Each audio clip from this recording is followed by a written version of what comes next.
Hi, everyone. I'm Dr. Joel Hunter, host of Power Talks, empowering you through the voice of truth. On today's program, we have two good friends of mine, and we're going to talk about security issues. First of all, to my immediate left is James Lee, four-time ISKA martial arts world champion. That's a handful to say, but he has also worked in the security venue for concerts, over 1,000 concerts, in not just in America, but in Ukraine and Egypt and Sri Lanka and other places. He started out as a stuntman. Actor in movies like Lethal Weapon 4 and Blade, and he came to Christ, and he has just had this wonderful ministry that had to do with keeping people safe, among other things. And so he just recently, he's the security director at Northern Church Distributed, but just recently held a forum where he trained 40 congregations in congregational safety. And so we want to talk about that today. My other good friend here, Dan Purcell, is the Chief Law Enforcement Officer at the Seminole County Sheriff's Office. 22-year veteran, but you know what I love about this guy? He's a drummer in a worship band. That's what I love about this guy. And so I'm going to call him Dan, even though I should call him Chief through this whole thing, because you got to love drummers. And Dan's going to bring to us some tips for public security, security in the public square, so to speak. This is a huge issue, you guys. You know this, that there have been increasing attacks, increasing gun violence. There have been untold incidents in recent years of mass murders, mass executions, and so more and more it's on people's minds. Yeah. I wonder if it's even safe to go out in the public. You know, maybe I should just hole up in my house, and you know, if some of these are coming from religious fanatics, should I even go to church? And if I go to a theater or a crowded public square, are they still safe? And so I want us to talk about some measures that you both are taking to make us safer, and some things we ought to be aware of, just keep in the back of our mind to Sure. protect ourselves and those we love. Yeah. Right. So James, let me start with you. Sure. This is something that you do for congregations. Yeah. Tell me, as you train these different congregations in security measures, first of all, what surprises you? And second of all, what are some of the practical things you tell them? Yeah, great. First and foremost, all glory to God. I was not law enforcement. I was not a military background, and that's why it's great to have Seminole County here too to speak into this as well. What's unique about churches and church security is that churches are a unique place that anybody, almost at any time, with any object, can enter or exit a facility like this, which makes it very tricky to have security in a place like that. There have been more shootings, and the Christian community has been attacked more. So we've had to begin to implement more measures on security in a house of worship. Mm-hmm. Tell us some of the. First of all, you once said to me that you were surprised at how many big churches didn't have a strategic approach to church security. Is that you think churches are coming to the place where they go, oh boy, we need to think this through? Yeah, I don't know if it's so much theology or methodology that some of the larger churches, which has been a surprise to me. In fact, this last security conference, there were churches smaller than us that I expected may not have the resources or the experience, But we even had some large churches that were very surprisingly had no measures in place. And so we began the dialogue and the discussion. What could that look like? Some of these places have thousands of people, and I was very surprised that there was very little, if even no security in place. Yeah. So what are some things that churches should keep in mind if they want to address security measures, security for their congregation? Yeah, I think one of the ways that, one of the things that's been alarming to me is the level of the gun conversation in churches. And everybody has been calling me, emailing me, saying, we got to arm ourselves up. But the thing is about that is that there can be layers of security that can be put in place to avoid that situation in the first place. The Israelis have a method called pushback. And the idea is, let's not deal with that situation right at the stage where the worship team and the pastor are speaking. Let's not deal with it at the seats. Let's push it back to the foyer. Let's push it back to the parking lot. Maybe even having the intelligence before that, before the situation happens. So I think those are some measures that can be put in place quickly, is that pushback theory. Yeah, terrific. Yeah. By the way, James has traveled with me internationally as my bodyguard. So I love this guy. I'm still here because of this guy.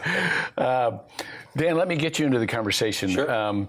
Tell me about the public approach to safety. I mean, it's almost like, what considerations could you even give to going out in public and keeping yourself safe? Are there things that people can think about as they go into the public that will make them more safe or their loved ones more secure? I think it's just a matter of mindset, in this day and age. And it's not even so much about violence, but just basic things that we take into consideration for securing your vehicle or securing your house. We don't leave the house without locking the doors and making sure the windows are shut and the garages, maybe the alarm's on and things like that.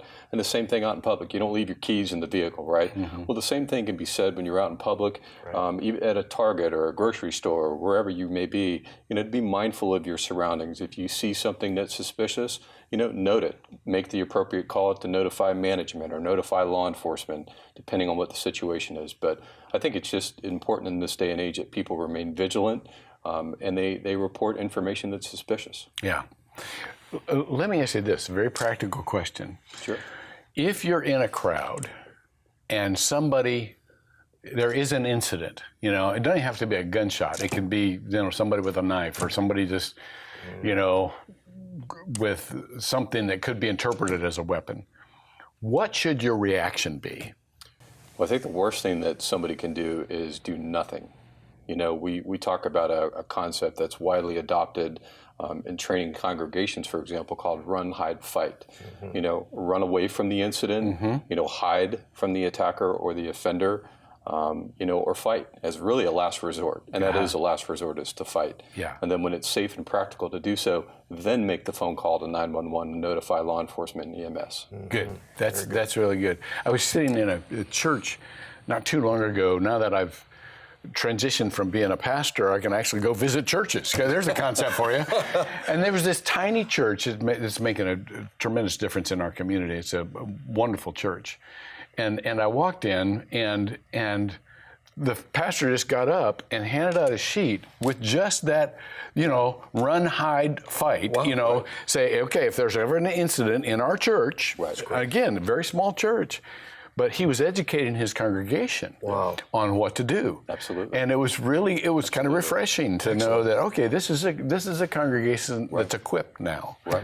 Yeah. One service that we provide to the community is we come out with our domestic security division and public affairs division to do training on run, hide, fight. Oh, is that right? And talk about public safety. Well, that's good to know. It is. Okay. Yep. So if anyone is interested in that, they can contact the Seminole County Sheriff's Office and ask for our public affairs division or domestic security. And request that type of service. And that's arrange terrific. The details. We'll have that website up on our screen, and so as a matter of fact, you can see it right now. James, let me pull it back to the congregation. It's a little bit trickier in a congregation to think in terms of. We don't think in terms of physical attacker. We're there for spiritual purposes. Absolutely. We want to focus on God and so on and so forth. As you have conducted security. You have security teams for a very large church. You even went through a few years ago. We had Michelle Obama come to our church, and you talk about security measures. Do you remember that? I remember. Quite an elaborate level of security with the First Lady coming. Oh my goodness, it was really something. They were so thorough. But let's pull back from that, and let's say there are certain churches that have people that say, I'd be glad to provide some sort of security measure so that the pastor doesn't have to worry about it, the congregation don't have to worry about it. They know that we've got their back. I know in some larger congregations we have uniformed officers on property, but in many smaller congregations you don't have that. So what kind of roles could congregation members play? That's a great question. Old Testament First Chronicles talks about gatekeepers, that 212 were chosen to be entrusted with God's people, God's possession, and God's place, in that time the tents. What's interesting about these gatekeepers as they watched the north, south, east, and west, these were not professional law enforcement like Chief Dan. They were normal guys like me that just had some instincts, just like the run, hide, fight. There was the see something, say something. Right. And so we've had multiple people in the congregation that are just aware. They may be the neighborhood watch. They may be as experienced as Chief Dan. And there's been a wide variety. In fact, we had this teenage girl recently. She's like, I want to be in law enforcement someday. Some of the traditional roles at the church are not exactly what I was thinking. Is there something I can do? I was thinking maybe something in security. We were like, we have the perfect team for you. And she's a young lady that's just very aware of her surroundings.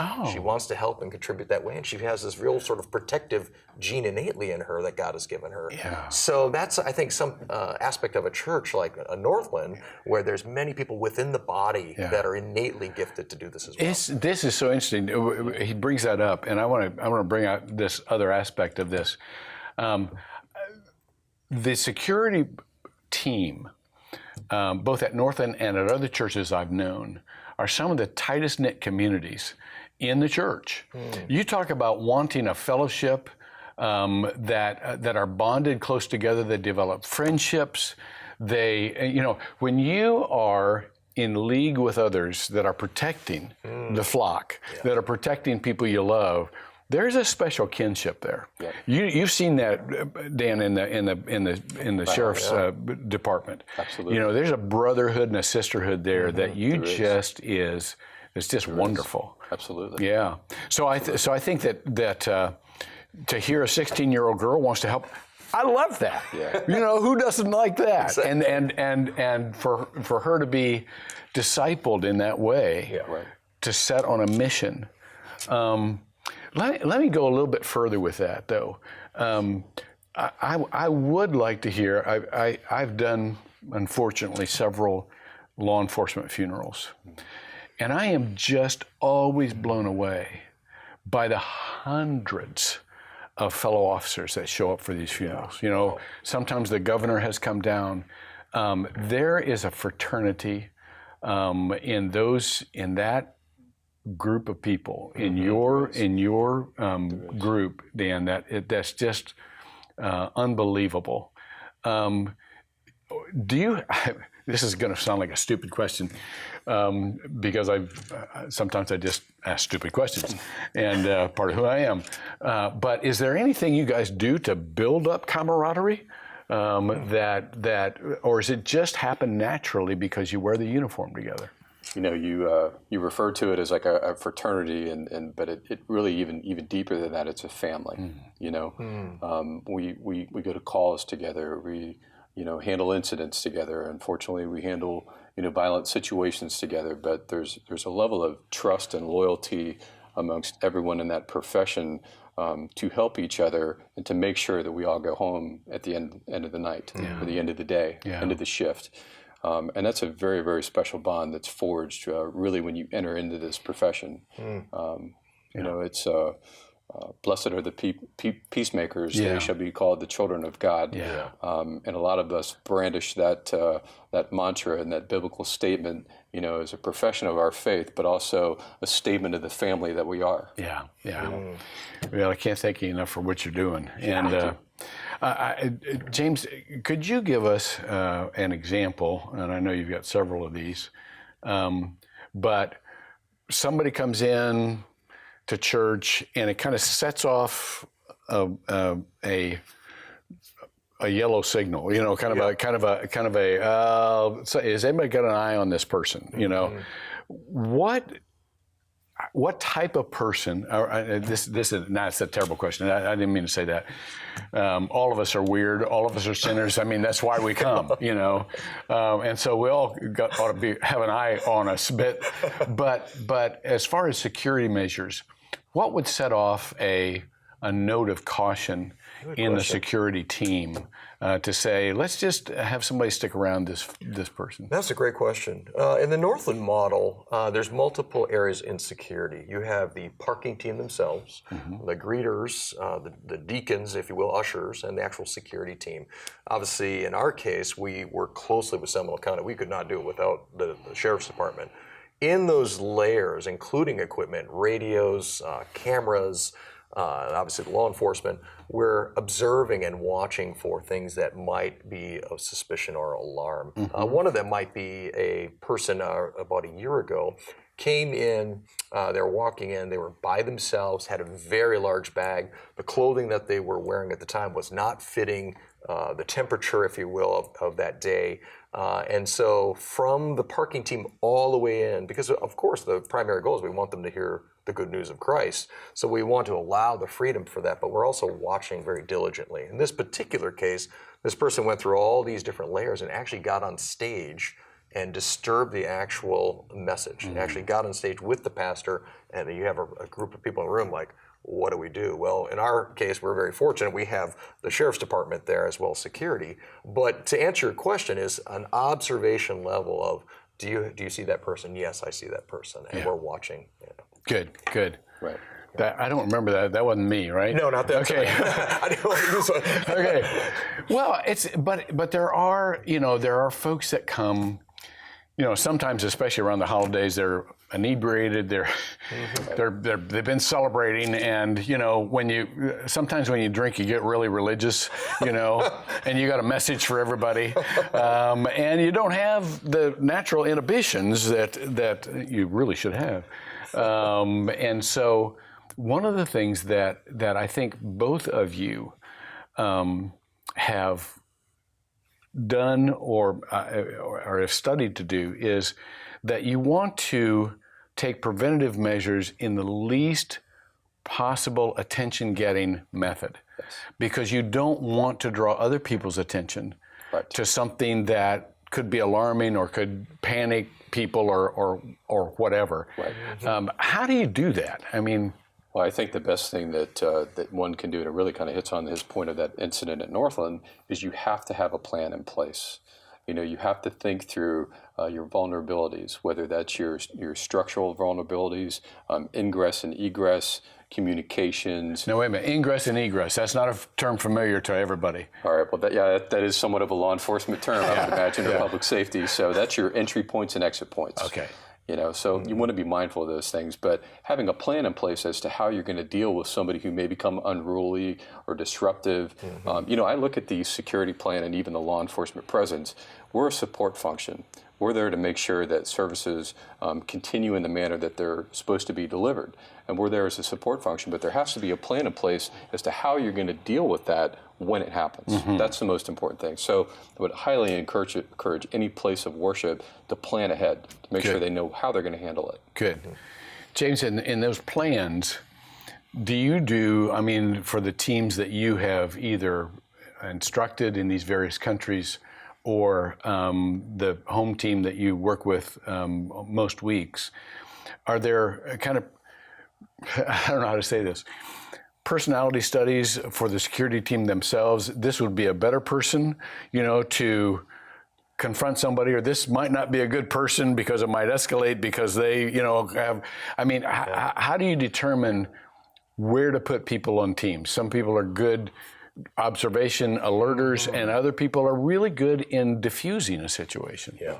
Well, let me start on the negative side of that for a second. And it's interesting in the early years, especially in around 2006, in preparing for Northland's security model, there were people coming out of the woodworks that were just kind of like, I'm ready for battle. and I'll be really honest with you, I was like, well, I don't want any battles in here. And so that made me very nervous. So that was some of the, are they someone trying to prove themselves? Or are they really trying to serve? We started to see some people that also came out of the woodwork that were just very like, I'm just someone who sees things a little bit differently. And they would observe. They were like, I can see something, I can say something. And that was becoming a very powerful tool, because when we see something, say something, we may not be the most equipped to handle this. We may have to bring it to law enforcement and say, you might want to look at this. And we just become extra eyes for law enforcement. Right. So to navigate that, it is a little tricky sometimes, and some are more equipped for it, some are not. But one of the things in security is there's high discretion. There's a privacy. We want to keep the dignity of people, and it's not a large conversation of like, oh, did you see someone that did this or wore this or did? It's like, no, high discretion, a degree of protecting privacy. Yeah. Right. When you say, and Chief Dan, I heard you say this as well. When you see something, say something. The very next question then is, who do I say it to? If there's somebody's out in the public, and they're seeing something that I'm just not sure about this, or this is suspicious. Right. They don't call 911. I mean, what do they do? Or do they call 911? I don't know. If you see something that is alarming, what should you do with that? Well, and that really goes back to the point of that plan and having a team in place of people that can communicate around the church campus. A lot of churches have the sanctuary where worship takes place, and then a youth area and perhaps other locations. But the ability to communicate and identify people on that team is really, really key. People are naturally going to go to anybody that they believe is on staff or a volunteer, oftentimes the pastor, perhaps even a deputy or a police officer that's on site. So they're naturally going to gravitate towards that person of authority, but it's important that the congregation get familiar with who those people are so that they know who to go to. Yeah, so one of the things that congregations could do is say to their congregation, hey, just want you to know we always have folks that are vigilant, but you're part of those folks. That's right. And so if you have something that you want to just ask about, maybe alert somebody else to kind of keep this in mind, you can go here, you could say go here or talk to this person or whatever. But what if they're walking down the streets of Orlando or Castleberry or Sanford, and should they keep in mind, golly, if I see something, are there policemen around? Are there, how do they handle that? They should call their local law enforcement agency and at least report it at a minimum. Okay. And that's one thing that oftentimes happens in a lot of investigations or even Homeland Security events. The smallest little detail of information may be the straw that breaks the camel's back, so to speak. It may be the key to breaking that case open and identifying a suspect or potentially preventing something from happening. Okay. What are some of the things you would look for? I mean, James, you mentioned a very good one. You had somebody coming into the church who were wearing too many clothes for the temperature it was, had a big backpack. That obviously is going to say, okay, this is something not right here. What are some of the other things that people might look for as far as keeping the public safe? I think this is a very important point in terms of congregations and caring for people too.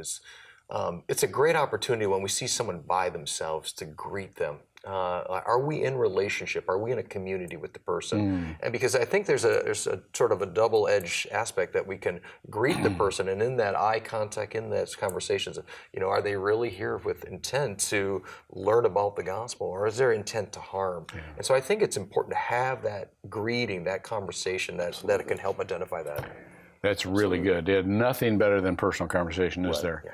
Chief, you got anything else? It's not so much It's not so much about the physical appearance or their mannerisms, but it's what they say or don't say. I got you. So I totally agree with you that interpersonal connection from greeters and ushers or even congregants who may sit next to them in the pew is so important. Yeah. This is a whole different subject, and maybe I can have you back on sometime. But what about just simple measures to protect your family in the home? You mentioned lock the doors, which is a shame. We never used to have to lock our doors when I was growing up. We never locked our doors. But are there other just things that you might? Well, obviously, security of the house is a major one. I've already mentioned some of those, but even the shrubs around your house, keep them trimmed down so that it doesn't block windows, and think about just the general area where you park your cars, things of that nature. So we have a program at the Sheriff's Office. It's called Crime Prevention Through Environmental Design. In our Public Affairs Division, they will come out to your house or place of business or even worship and look at the property and give you advice on how you can not necessarily fortify, but start to do things around the property to prevent crime from happening in the first place. That's great. Thank you. Very helpful. Again, the website's up on your screen. Also, James, can they contact you? Can congregations contact you? Please. We're going to have we have a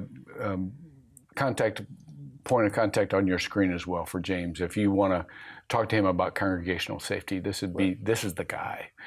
So let me wind it up like this. Security is not just a good idea in these days. It was the first order we were given in the Bible. When God put Adam into the garden, Genesis 2:15, it was to cultivate and keep it. The Hebrew words are avad and shamar. And curiously, they're on the side of many police cars, serve and protect.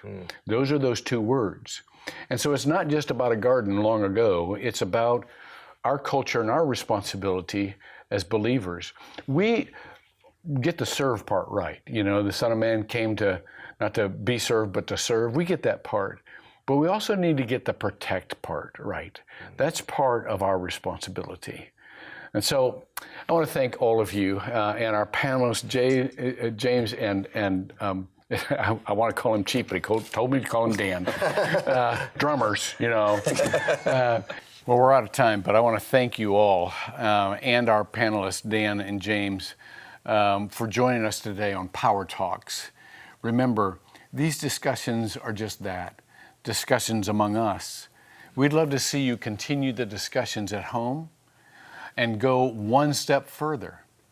Get involved, because when power talks, empowering you through the voice of truth, you can act. See you next time.